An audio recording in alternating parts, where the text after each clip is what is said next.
Good evening, everyone in Europe, and good afternoon, everyone in the US, and welcome to another Coach Better Coach Talk. We've been building our series over the course of the last 6 months with a number of guests from so many different fields, from sports science, psychology, youth development, the senior professional game, the women's game, administration, and something very new for us tonight. We're speaking to a guest that I've got a huge admiration for, known a long time. Has done a fantastic job at many clubs over the course of his career, but he's mainly focused in the area of individual development. So absolutely delighted to welcome to our Coach Better Coach Talk tonight, Rhys Carr. Rhys, welcome. Good to see you, mate. Well, thanks for having me. Looking forward to it. Looking forward to the tangents we'll probably go off on over the next hour or so. I think so, mate. And look, I think obviously the role and the title you've found yourself in, individual development coach at a Premier League club in Wolves, is probably quite new for some listeners who are hearing that title for the first time. But before we really get stuck into that side of it, do you mind giving us a brief overview of how you found yourself in this position? Yeah. I'll try and keep it brief as you've asked for that. But like I say, I sometimes can go off on the odd tangent, so please bear with me if I do. But, going right back to the start, like I think most of us that work in the game had ambitions playing the game to a high level and did okay as a young kind of junior player. My senior playing career was more around the non-league scene, an okay kind of non-league level. But I always knew that I wanted to coach. I'm fascinated by the game and absolutely love the game.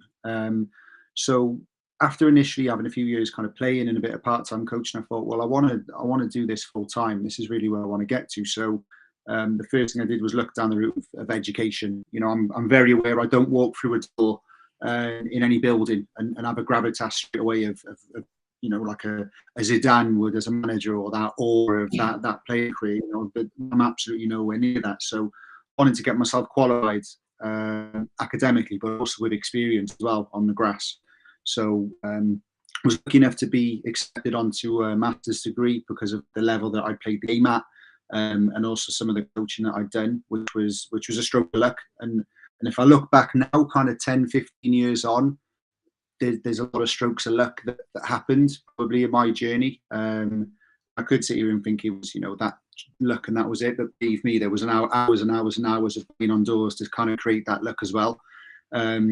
So did my coaching badges, got myself a bit of an academic background to things, and through my contacts at Swansea City Football Club, where I'd played as a young player and still knew a few staff, I was just fortunate. I just wanted to observe. I wanted to observe what went on at the top level. I knew that's where I wanted to coach. And again, I don't have 400 Premier League games to fall back onto to open that door for me. And I was fortunate it happened at a good year for the club when Brendan Rodgers was in charge. I tell everyone, even to this day, he was magnificent in just giving me his time. He helped me with some of my studies in terms of interviewing him as a coach as well, which he didn't need to do. And been able to get that, I learned from seeing and doing, and I think a lot of us tend to. So being immersed in that environment was fantastic, along with him and some of the other staff. And that opened up doors for opportunities at Cardiff City after that, Bristol City, and then since then Sheffield United, and now Wolverhampton Wanderers. You'll have to bear with me, Mark. I've got a puppy and I can hear him scratching at the door outside. So there's any moment now he could end up on my lap, but he doesn't know the story too well, so he'll probably be interested as well. Well, look, knowing your coaching background, mate, I'm sure the puppy's well trained. So, no, look, I think what's interesting for a lot of people probably is, the non-professional playing background, and you articulated some of the challenges that brings in terms of, having to knock doors down, not having the gravitas potential initially when you walk through doors. So, how did that education background and experience benefit you when you first got on the ladder?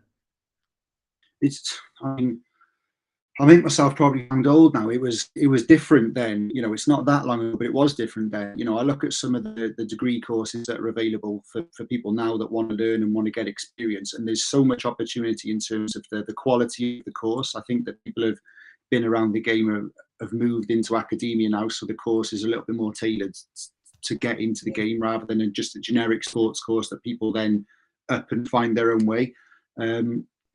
I did have to find my own way a little bit. So yes, I was on a course. It was a coaching science masters, which was jumping right in at the deep end for me. I'll be honest at the time, but I also banged down so many doors to try and get in and observe and get experience. And I think that if I just did the studying and just thought, well, I finished now, someone give me a job, perhaps things wouldn't have happened the way in which they did. So just by getting in the environments, I think was the key bit, because I think then the qualifications open doors further down the line when you apply for a job and it says you have to have a certain amount of qualification. The actual things that kept me in the door was the experiences that I learned from knocking on doors and trying to go and visit as many people as possible and trying to get on placements, whether short term, long term, whatever level really. Even though I had half an hour, I wanted to work at the senior end of the game. So I think that was, whilst the degrees are fantastic now and really geared to getting your career in football, I think back then it was almost a case of designing my own syllabus, I guess, if you like. I wanted to do this course, I wanted to do these badges, I knew I had to get this experience, so I had to go and set that up, and it's worked out okay. It has, mate, for sure. And I suppose then, to bring it back to the modern day, how did that individual specialization piece start? So, you've gone in started your coaching badges, and you're coaching obviously the team as a whole in whatever role that might be, first team, academy, juniors. When and how did that journey start on the individual piece? For me, that particular role, I mean, the first thing I'd say on the role is title's new, and the title is seen as, I guess, quite innovative and bespoke and things like that. But coaches giving people time on an individual level has gone on since the start of the game. I'm not trying to claim to have reinvented the wheel by having a title individual development coach, because you just listen to stories of top players that have long since been retired, and they talk about the coaches that they most respected were the ones that gave them their time. A little bit of belief and a bit of confidence and a little bit of extra training. But in terms of the role coming about, probably more so at Bristol City. So with that academic kind of background that I had, I was able to get a foot in the door on the sports science side going in at Bristol City. So initially I was in there working more so as a fitness coach at the first team, which again was brilliant. I always knew that I wanted to be a technical coach. But again, I needed to immerse myself in that environment. I feel like I've done over kind of 350 games now in the first team environment, and a lot of that, it's almost like you've had a playing career, but where you've just sat on the bench rather than got to run around for an hour and a half, which is a shame that didn't happen. But at Bristol City, because I had my coaching qualifications, because I was able to kick a ball back and forth with players, whenever we do, I don't know, fitness work, I'd always want to make it position specific. I'd want to make it relevant to them rather than just, this is the run we're doing today, or this is the session we're doing today. I think back to when I was a player, that bored me. I want to know, why is it relevant to me and how can I improve by doing this? So session design was probably a big part, and I was lucky at the time. I was working with a manager, Lee Johnson. Lee's a big innovator as well. Despite the fact he's been a manager for about 10, 11 years now, he's still a young coach. He's just tipped over 40. So he was an innovator. We spoke one summer, and he said, I want you to come over on the technical side. I see the work you do. I see the detail you put into the sessions that you do. And it's not just physical. There's technical elements, repetition of moments, of scenarios for centre halves. I'm thinking of certain sessions I do with those players now. And we won that because we were in the championship. We were a small fish in a big pond. There's no disrespect to the club in saying that. We had to recruit from abroad or from lower divisions, and we had to develop. And if you look at some of the players that came through the club in those kind of years, we were a development environment. Whilst we still had to win on a Saturday, we had to develop as well, whether that's to try and get us to the Premier League or to sell, because that was the club's business model. So the club identified that they needed someone specific to that role, because for the manager and his assistants, the championship was Saturday, Tuesday, Saturday, Tuesday, Saturday, Tuesday. You've been there, the detail, the level of prep that goes into those games. And whilst part of my role was to still support and assist that and look at opposition analysis and tactically, which was fascinating, developing these individuals that often find themselves not in the team as well was really important. If we've just spent $1.5 million on a lad abroad or league who's not quite first team ready yet, where's his development come? It's got to come from a training program. If the load's going to be a little bit lower because of the amount of games that you get in that championship season, well, we need to create a program for him that's going to give him that development around his, whether it's video, whether it's on the grass, extra work before training, after training, during, constraint space whilst team sessions going on. These are, I'm sure, avenues will go down in this conversation today, but that's how that kind of came about, really. And I'm thankful for that, because since then the role's kind of grown. So it's just fortunate. Again, luck, I guess, but being in the right place at the right time and creating the luck. No, for sure. It's interesting, isn't it, that those type of sessions have always gone on since I can remember. A little bit of extra work for the players who didn't play, some shooting with like the kit man potentially, or the goalie coach, or just off your own back whipping some cross into the box. And it obviously makes sense to formalise it and recognise it, because there's such a limited time to train, especially at that level. You've got such a small amount of time you can have on the grass. Maximise is important, and linked to that, how do you go about then integrating the individual piece with all the other departments? So obviously the technical side, coaches, S&C, psych, analysis. How does it fit in that wheel effectively? This is a bit of work that we're doing at the moment at Wolves, particularly around our elite players and trying to give them that support. And I think it's important that you work in collaboration with the age group coaches. So let's take the role that I'm in now at the moment at Wolves. So it's across a couple of age groups. It's not specific to one team. So naturally, you can't be at every single training session for that team, because often the 21s are training at the same time as the 18s. And so you try and get around as many as you can, but it's physically impossible to be around every single one. So the programs, the individual learning plans, have got to come in collaboration and be written by the age group coaches. They know the players better than anybody. They know what they're requiring of them to play in that particular team. And you've got to have an understanding of that as well. You've got to have a trust. One of the first few things I did when I started feeding back to players at this club was I'd show the coaches first, because if I put myself in the coach's position and there's someone else in their ear giving them information that you're not quite agreeing with, or you don't quite want from your midfield in games, well, then that's not how it works. It needs to be a consistent message for the players. So working in collaboration with all the different MDTs is massive, really. Technically and tactically, what's required of the player, not only for the immediate game, but for eventually where we want them to get to. Where are they physically, and what do they need to do? And we're fortunate we've got a lot of data, and we've got people that sift through that as well. We don't bombard players with data. We think what's important, and that's what we'll feed back on. And normally for where do we want to get them to? So what's the first team player look like? What's your USP as an individual? And what's something in between? Where can we try and reach and get to? And the S&C is a big part of that. And the psych bit, probably the most important corner. If you're talking 4-corner model, because with all that support, if we can't motivate and inspire and get consistent. I heard Arsene Wenger talk before about motivation intensity and motivation stamina, and I thought, yeah, I get that. He was speaking about it's easy sometimes to want a real big spike. Right, I'm going to be the best. It's New Year soon, isn't it? The gyms will be full in January, but they won't be in February and March. So it's keeping that star of motivation right through, and the psych bit is a massive part of that. And one way of doing that, hopefully, is the IOP, the individual learning plan for the player, is the why. It's always the why. It links his technical, his tactical, his physical, his psych. And we can hopefully connect the dots. They want to be here. This is where they are now. How do we connect the dots between? And it's not as linear a science as that, don't get on, but that's the idea behind it.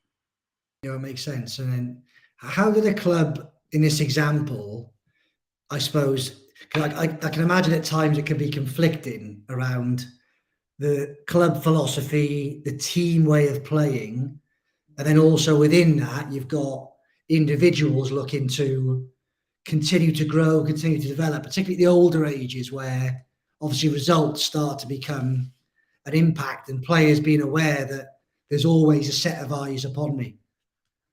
Yeah, it's you can only be the best version of yourself, and I'm a big believer in that. So that there's no point in us looking at whatever position in the team, central midfield, and trying to make the next best central midfielder we've got a carbon copy of our central midfielder? There's no point, because you bring your own USP, and we look at a lot of, like I say, data about what is a top player, but that USP might be slightly different for the next one that's coming through for the 17, 18-year-olds. So we try and almost make bespoke KPIs for those players, because the type of manager would sign this young player over the next 15 years for a certain strength, perhaps. I'm trying to think of something crude now. Whoever signs Ronaldo now, after he's as a free agent now, is not signing him for his defensive grit, his clearances from the box. They're not signing him for those things. They're signing him for goals. So you're always going to be wanted for what your strengths are throughout your career. So we try and give them the principles. We try and give them the fundamentals and all the things. And most of the conversations I have are around the dark arts sometimes, and the psyche of things, and the consistency of motivation. And you're not feeling it today, doesn't matter. You have to perform. You're tired in the 85th minute. No one cares. 30,000 do not care that you're tired, that your man just run off you. They couldn't care in the slightest. So it's trying to get these things into those players to get them across the line, but whilst keeping them individual and unique to them, to their USP. So that's the hope anyway. No, it makes sense. And I think it's interesting how often you refer to the psych side, but on the strength, I suppose, let's use an old school term of strengths and weaknesses. Yeah, and I relate back to maybe my experience as a young player. It felt like every time I sat down with a coach to do a player review, it was very quick to brush over the strengths. It was a bit like, that's expected, in my example. Well done, Mark. You run around and you work hard, and then we'd have an hour conversation about the things I couldn't do. So I know it's difficult because every player is individual, but where do you strike that balance in terms of how much you focus on pushing, I suppose, players' superpowers, and how then do you work out what the development areas are? It's been interesting, because obviously the last 6 months, wherever it is now at Wolves, you go into a new environment and you don't know people, and as human beings, there's probably very few of us that if our first 2 or 3 interactions with someone negative or critical, you're probably not going to walk to that person. Now, that's not to say that I want to be everybody's friend. I don't. I've got a job to do. If we can have a good environment, we'll great. But a saying that kind of stuck with me from years ago is connection before correction. And that's one that I've kind of tried to stick by if I can. So we always, when we feel good, we normally perform well. So I talk to the players all the time about things they do well. I talk to them about the levels that you want to get to. That's good. That's great. That's fantastic. But the next level, think about adding this little bit on. So you're doing great at where you are now, but this is the little bit that might have adjustment for the next level, if you know what I mean. Quite often talk about things in games with younger players. So if I'm looking at an individual's under 18s game or 20s game, wherever it is, I go, yeah, that's all right. Nothing wrong with that. That's not too bad. It's all right. But at the top level, you might get caught out with that one. Or, at the top level, there's the pass, or you have to move it that little bit quicker. And I might be talking hypothetically at times, might not have been exposed to something in a particular game, but I always see young players, a young fullback I've got in my head now, I'm thinking about and going, yeah, you caught up with him. Brilliant. You caught up with him. Fine. But if that's Salah or Mahrez and your debut is Anfield away or the Etihad away, do you think you'd catch up, or do you need to have done your work a little bit early or block them off at source, or those little things? And so, yeah, it's just those little correctives, I think, just to keep them aware. So, yeah, give them the positives, but also say, look, for the top level, think about this. Yeah, it makes sense. And it's amazing, isn't it? Even just listening now, the impact of language, how, you're not doing so well here versus even better if. That even better if excites. Okay, if I can take on board this information, it might help me get better. And I suppose I think sorry to interrupt you there, mate, as well. Just it popped into my head. I think once you've got that relationship as well, there will be times where you're going to have to correct, and you're going to have to, give people a bit sterner words. I remember seeing Steve McLaren talking about it, and he said to someone, a young player, look, we're going to go through your clips. It's going to be tough. It's going to be a bit brutal. Are you ready? Can you deal with it today? The players know when they've not done something right or wrong. 100%. They don't need you to go over it 100 times and spend time deliberate. They know, but so can you point it out? But then you don't just point it out. You help them. So right, you didn't do this very well. Okay, yeah, I know that. Well, how can I do better at it? Well, this is how. And then that's the support. Then I think. Yeah, it makes sense. And listening to what you're saying, like, how do you strike that balance between what I suppose I describe as the formal education? So we've got a meeting booked at 8 o'clock. Let's sit down 15 minutes. We've got a physical training session. I'm there to support. Versus the informal bits of, as you've articulated, walking with a player to the training ground or over a cup of coffee. So, have you got to consider that in your own mind about how you touch points with players and what environment they're in? Yeah, and I think I probably have more scope to do that, I guess, than if I'm just purely focused on the team. Hence, why these roles are becoming more and more present, I guess. So definitely, there's moments, the informal moments, that there's always opportunity, and I've worked with people over the years, and we're all thieves, coaches. We all steal the best ideas. We all observe little things, and I'm thinking of a particular coach that I worked with now. He'd never miss an opportunity to have a conversation. There would never just be a morning, a nod, and that's it. There was always morning. Oh, did you see that at the weekend? Or did you watch the game last night? Or I've just gone through your clips. It was always something on that. And for me, it just showed that he cared. And I think the players know that he cared as well. When they know you care, you can push them that bit harder and further. So there's always an opportunity, like you say, and sometimes those little informal chats are normally the better ones. Yeah, 100%. And on that MDT piece and the coaches, S&C, analysts, individual development, how do you manage that process? Because there's conversations happening all the time, formal, informal, information all the time. How do you manage that as a group of staff to be aware of how much information you're giving either the collective group or individuals within it? Yeah, I don't think you'll ever be able to manage it absolutely perfectly, because the same way we've just spoken about those informal, opportunistic conversations are really good. Other coaches are thinking the exact same thing, and you're not in control of the narrative then, are you? If it's an opportunistic conversation, you're not. So you can't put words in other people's mouths, absolutely not. But what we do is we meet often and talk about our elite players that are on the elite player program.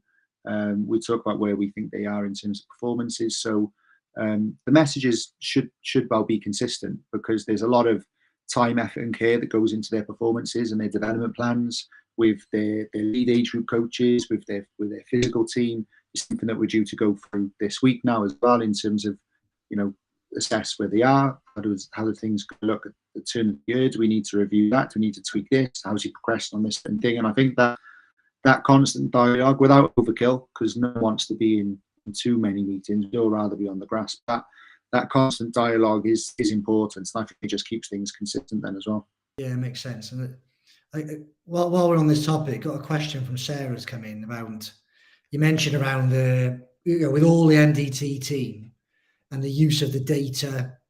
When you use and set targets for players, how data centric are you? And could you give us an example of maybe either a simple or a complex data point you might use for a particular position or particular player? Yeah. So I was lucky enough, when I was at Bristol City, we had a player there called Jens Egeler. So you might be listening to this. He's like an encyclopedia of football, so he could be well online. You never know. Jens created a company and his own metric, which was called packing. It's a German company. If I want to get the ball from me to you, and there's 4 players in between us, I successfully get it to you, I get a score +4 for doing that, for example. Yeah. But at the same time, if that was to be intercepted and I get the ball to you, they can now go the other way, and it's -4. Oh, sorry, how many attackers are now out of the game behind the ball? It's taken off the score. So it's not just a case of, right, just whack it long ball and you'll always get 10 if your striker gets hold of it. It's not that at all. Decision making is put into it, and obviously technical execution and things like that. So that one kind of metric I do like. The data side of football exploded, hasn't it, in recent years? And I'm not I'm not the one to talk about everything that's available, because there's so much. There is so much. But I think what you do need to do is, which ones do you believe in? Be quite concise with the ones that they are, and stick by them. Because if you believe that, let's say for example, that one is important because you want to work with a deep line midfielder on breaking through the lines and kind of those penetrative type passes, well then straight away, well that's an obvious one to use to tie into his looking at his data.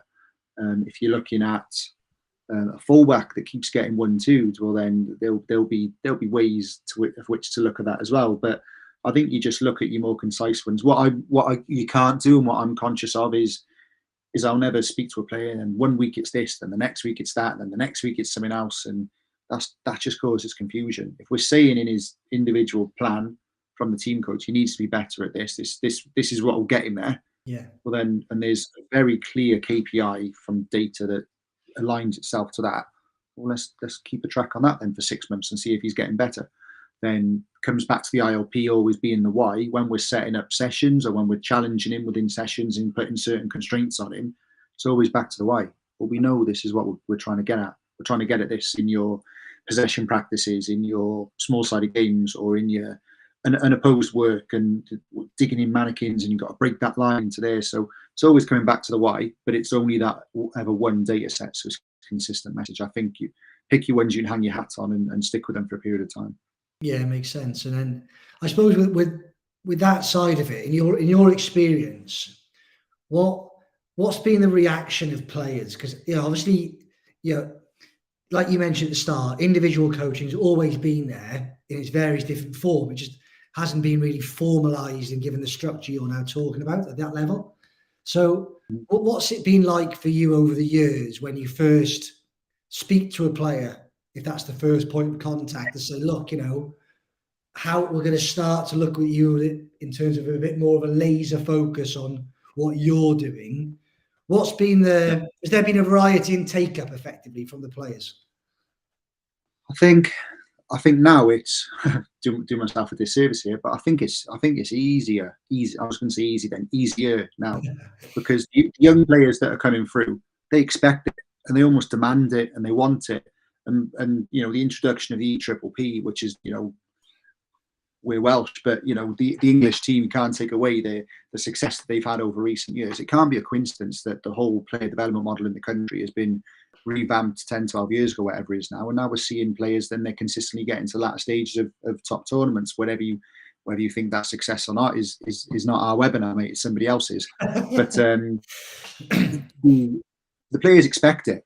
They absolutely expect to have someone go through their clips. They expect individual plans. They expect to go to look at clips that show their strengths and someone to work on their weaknesses with them. So now, if you don't do it, you're probably the odd one out, and they're probably looking at you going, well, I'm not getting what I need here.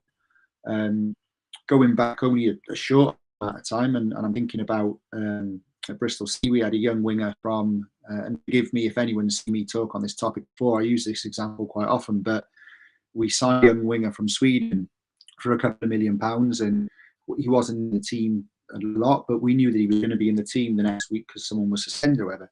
We identified, and this is where the real detail then comes in the first team level, and which I love doing. We identified that he's a left footer who was going to play on the right wing, and we identified that the opposite fullback was a left back that was going to play as a right footer, and he kind of would almost feint when he was going to try and tackle fullback would. It would always be an exaggerated feint, like a big lunge. When your feet are that far apart, you can't change direction again. It's quite difficult. So we worked on Nicholas having the ball really close to his feet, picking the right moment to shift it, and then getting his shot off as an inverted winger. And we did a couple of sessions on this. And this is, again, it's luck, it's opportunistic, it's the right moment, but we created our own luck. He did it against Bolton, he scored, and lads after the game were like, you were doing that for the last few days. Like, what made you think? Just something we identified as something we wanted to work on. He's delighted, he scored, whether he kept his place in the team or not, I don't remember, but he's a good player. And then straight away, buy in. Oh, can I work on such and such with you for whatever it is next? And yeah, of course you can. And you just kind of create that snowball of momentum. So that moment created buy-in, definitely, going back a few years. But now it's just what people expect, because it's what they've come through. It's the culture and environment they've come through, and brilliant. Long Yes, may that continue. makes sense. And look, I think you're probably doing yourself a little disservice, because all the best coaches are the best salesmen, aren't they? In terms of, getting that information across, making people feel valued and that you can Yeah. improve them as a player.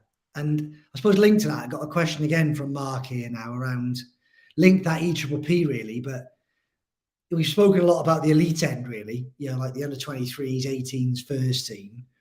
If you were overseeing, right the way down, or giving advice to an academy program or a youth development pathway, when and how would you integrate those individual learning plans? Like, when would it start? What would it look like initially, and how would it evolve?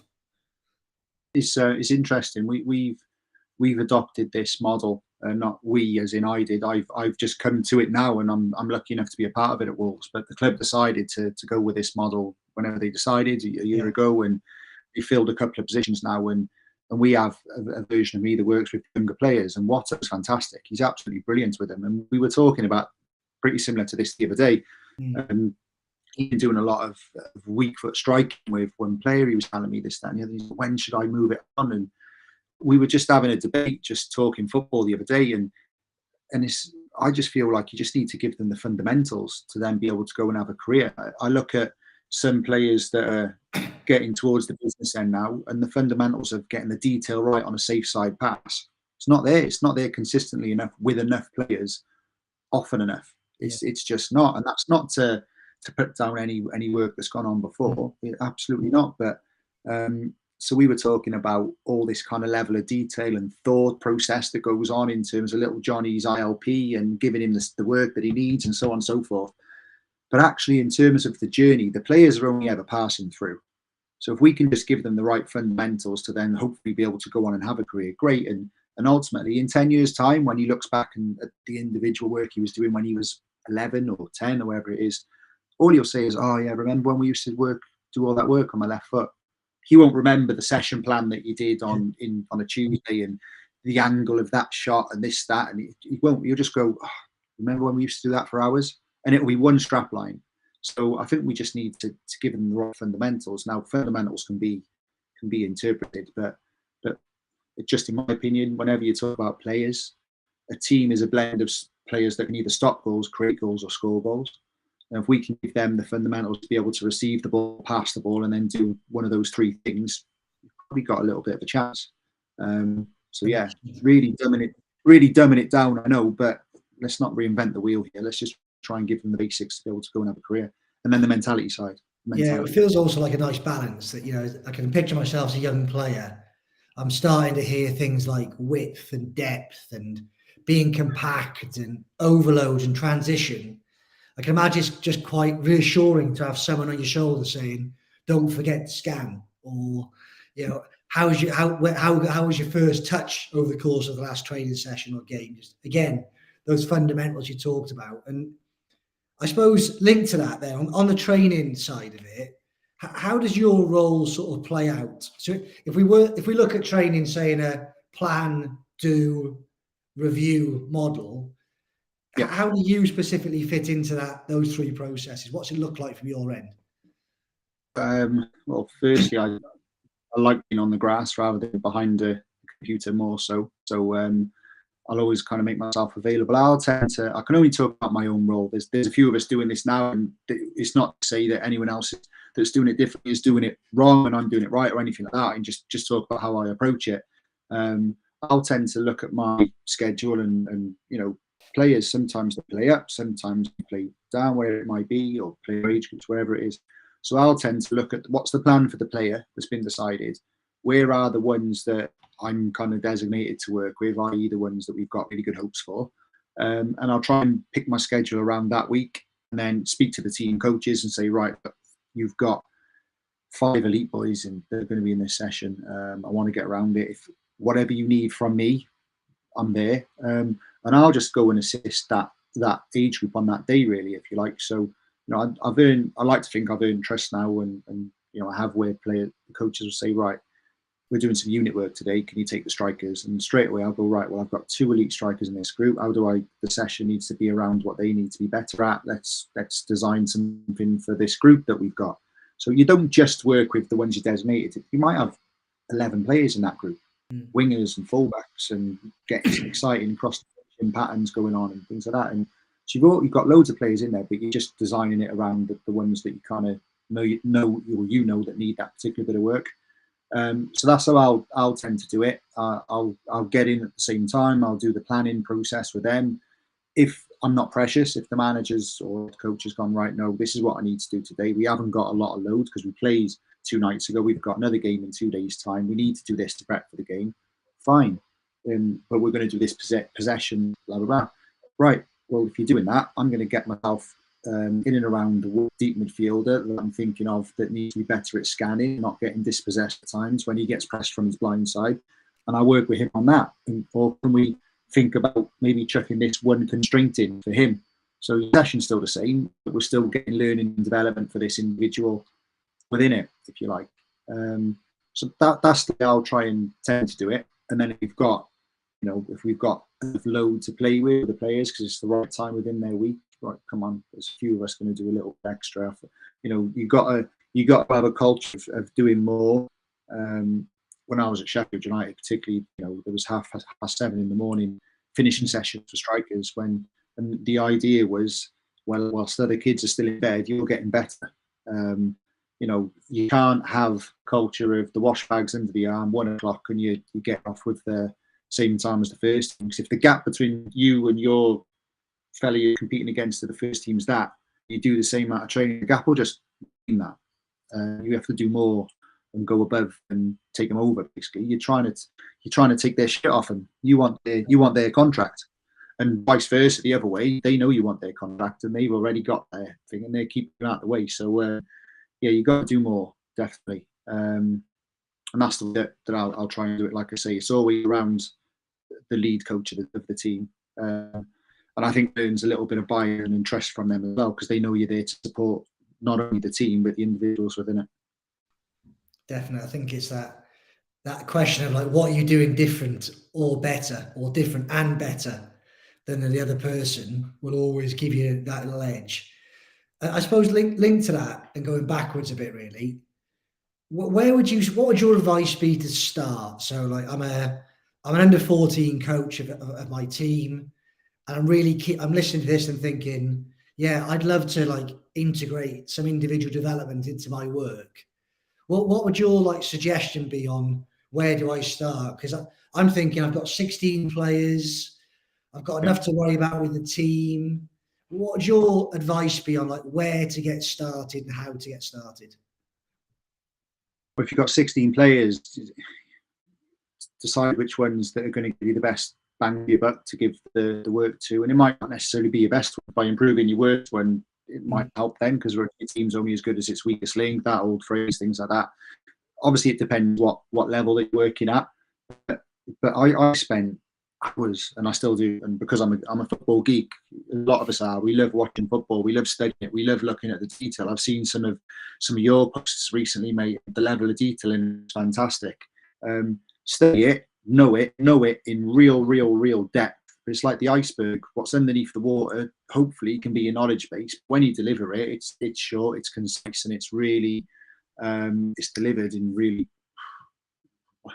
This is ironic. It's delivered, and I can't get my words out. It's delivered as simply as possible, simply and effective as possible, so that you get an adjustment for the player. We became coaches. A lot of people that will be listening to this, I'm sure, are coaches. So as young players, we could have sat down and spoke to our coaches about formations. We could have spoke about detail and stuff like that, because we got an interest in it. Not every player has.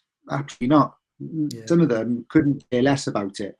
So if you can deliver something really short and concise to make them better, that's all that's needed. But your knowledge base underneath all that needs to be really, really deep. And I can imagine for some of your players, you've got some who, like you said earlier, first in the morning, can we have a chat about my clips? As soon as training finishes, can I do extra? And you've got others who the boots on the other foot. You're trying to find different ways to engage them, excite them, and bring them along to try and encourage them to do more. And I suppose linked to the individual piece, great question from Patrick around how does that link into the manager's style of play? So he's used the example of, say, one of the big team focuses is maybe overloading one side to isolate the other. Would you link your work then to say, right, I've got to get onto these midfield players about their body shape, their awareness, their diagonal drives? How does that link in there? Yeah, 100%. And having done the job at that first team level as well, one thing Lee was brilliant at in our time at Bristol was he had a methodology in terms of how he wanted the team to play, and which was principle based. Obviously, formations and things like that can change, but the principles were consistent. So we had to develop those principles on an individual level with our players. I'm thinking of players that, to use your example, you said there, getting everything over one side to then hit a big overload, a big diag, to go 1v1 on the outside. Well, the player needs to be able to receive that. If he struggles getting the flight of the ball as it's traveling 40, 50 yards to get to him, and it's been zinged right out there with the quality of the players that we had, well, he's not going to find himself in the team. So that would be an individual kind of principle that he needs to be better at to get himself in the team. So 100%. And trying to find the blend of how do we want the team to play? So on a team and collective level, if we want the team to play in a certain way, it's going to create certain moments and certain pictures.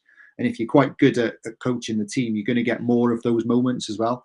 So if we've got individuals within that collective, we need to expose them to those moments to get them better at the individual techniques within those moments, if that makes sense. Does make absolute sense. So yeah, absolutely. And then the little bit of flavor on top of that, then I guess, is okay, this is what we want as a collective. This is the individual, what he needs to be good at to be within it. And then the next game we're coming up against this opposition, which is, I gave the example earlier on of the fullback. So when you've received that ball on the switch, this is what you're going to come up against for this game.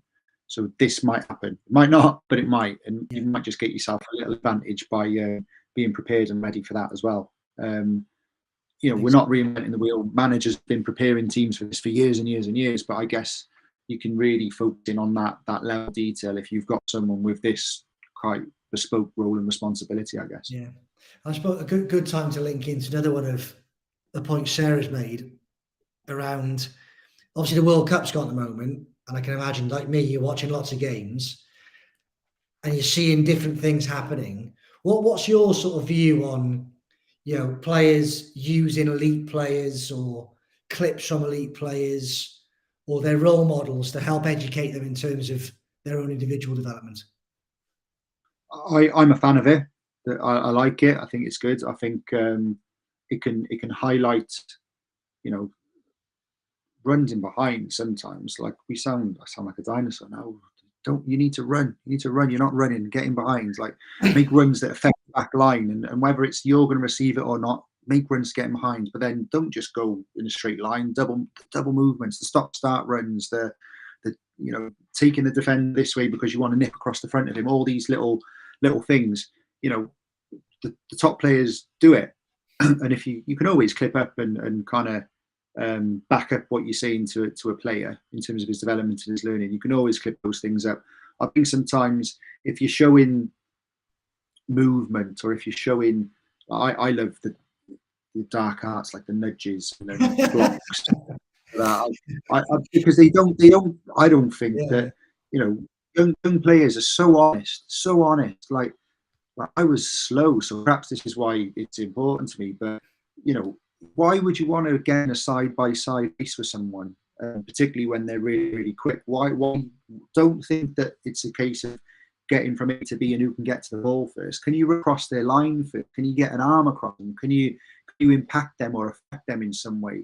The striker's got a good touch and he's big, and you nudge him at the right time so it affects his touch and might bounce off him a little bit more, and then you might be able to nick it from the front, and those little things. And the top players do it. They do these little things, and I try and show players these things because I'd rather them find out through, let's have a little look at this, than in front of 30,000, and they might not be back in the team for 6 weeks or 8 weeks or whatever it is. So they're the things that I like to perhaps show times with the video movements and these real kind of basic things, but effective things that give you a right chance. What I perhaps wouldn't show them when, I mean, you know, you watch Messi the other night. I couldn't sit there with a straight face and say to someone, "Oh, see that pass that he played through." You know, the one where you see it from the that no one in the world saw apart him. You know, you need to be able to see those moments. Well, no, let's not show him things and say you need to be able to do this, and he's looking at you thinking, "I ain't getting there." But these simple things that are effective, that have a small adjustments that have big impacts. The game's littered with them every single game. So clip them up and show them to people. Definitely. It's interesting, isn't it? Because people, ultimately, players don't know what they don't know. And we probably learned that from playing against people who taught us valuable lessons. And it's interesting when you say the word dark art, I think people often go to time wasting or tactical fouls, whereas actually it's ultimately how are you going to get an advantage. So I remember Ruud van Nistelrooy back in the day would stand 5 yards offside and then jump back onside, like arguably a dark art, but why was he doing it? To get an advantage. And he wouldn't have known that until either he experienced it and worked out its benefit, or a coach like yourself shared it, talked him through it, showed a clip and how he would benefit from using it. Yeah, as you're talking, you know, and we're still always learning, and that's what I love about being in this kind of world and this field, because you know you've got to back yourself and your knowledge base for where it's at right now, and you've got to believe in what you know and things like that. But from now to the day that we die, you should never come to a point where you go, "Oh, I know everything now, I've absolutely cracked it." You'll always be learning, and there'll always be innovations, there'll always be evolutions and things going on. And we went to an under-17 game out in Holland a few weeks back, and the winger at PSV, his movement was brilliant. And it was similar to what you're saying there about the starting offside one, but he'd be coming at it from different angles and things. And I hadn't seen that much before, and I thought, that's good. I like that. I'm gonna steal that idea, and I'll watch that back and see how he's done it. And it might be something you teach someone later on. But we're always learning. Everyone is. And someone who says I know everything is a liar. And I'll I have no qualm in saying that. We don't know everything. Yeah. The innovations that are going on, and we're lucky with the Premier League, but the right mix of coaches that we've got now from all the corners of the world, and you know, it's such a crude one now that everyone knows. I'm not revealing anything here, but sticking your full-backs in front of your two centre-backs, which, you know, obviously is happening now amongst loads of teams. People would have gone, "What are you doing 10, 15 years ago?" And we're here talking about individual developments. I mean, I wasn't around at the time, but whoever the first goalie coach was, were people looking at them going, "What are you doing? Why are you having someone just to coach your goalkeepers?" They were the first individual coaches. Right. And I love watching our goalie coaches work. So I love their session design for repetition and moments. I think it's exactly the same thing. But 50, 60, whatever many years ago it was, I'm guessing, that was innovative. So yeah, I told you I'd waffle a little bit, mate. No, I think it's a very valid point, because it leads me on probably to my final question from my end, which is, you talked about 10, 15 years ago, goalkeeper coaches becoming, you know, pretty popular, maybe even longer. So where do you see the sort of evolution of like not a first team, but of a coaching staff? So if we assume at the moment the traditional model is head coach, assistant coach, goalie coach, from, you know, you're involved in, like, you know, one of the most forward-thinking clubs in the world at the highest level, in a role is, you know, probably one of only 50 in England, for example. So where do you see that coaching staff evolving to? How will that look in 5, 10 years' time to best suit what benefits the team and the players? It's a great question. And I don't think anyone will be the same. There's an ambiguous answer, I know, but if you were to look at stats maybe 5, 10 years ago, like you said, you'd probably find a manager, an assistant or two, a goalkeeper coach. Obviously, there's been the emergence of the sports science side alongside that, but most clubs would have had the same. Now, how the roles and responsibilities would delved out between those people, obviously that's everyone's own prerogative and how you do it. But I think we'll see more and more just different coaching staffs, if that makes any sense whatsoever. So the head coach, the assistants might be individual. We've got throwing coaches coming into the game. Some clubs will adopt unit specific coaches, defend midfielder, forwards. That delve even more into more detail is right within the defenders. There's fullback and there's centre halves. So all these things. Now, what I don't think will be is what's happened for generations now, is where it will be the same. So that staff structure is the same. That's the same. That's the same. You'll have clubs that will go, right, well, what are we? Do we need to be innovative? Do we need to are we a development club? So in which case we have 2 individual development coaches, fine. Or are we a performance type club, and we might go, right, we'll have a couple of position specific and things like that. So what I think is clubs, particularly with the emergence of sporting directors as well, that's another interesting one, because these roles are to kind of be the glue in the middle of the wheel for all these different things. So if these sporting directors are going to be employing people to affect performance and development of their club, well, they'll put specialists in certain areas. It makes sense to do so. But how they'll do it, I think there'll be so many wild different ways. But that's the beauty of the game. There's no right way. There's no wrong way. You know, a team that'll have 20 specialist coaches will beat a team with 3 coaches 1 week, and the next week the 3 will beat 20. Because it's down to the 11 players on the pitch, isn't it? It's not about us coaches when the game starts. It's the players. So I just think there'll be loads of different ways, mate. I don't think there'll be one uniform approach, but I think clubs will just start sticking to what they believe in and go, right, this is what we're doing. Yeah, and look, to pay your club a compliment, I think we talked about that phrase, what are you doing different and better?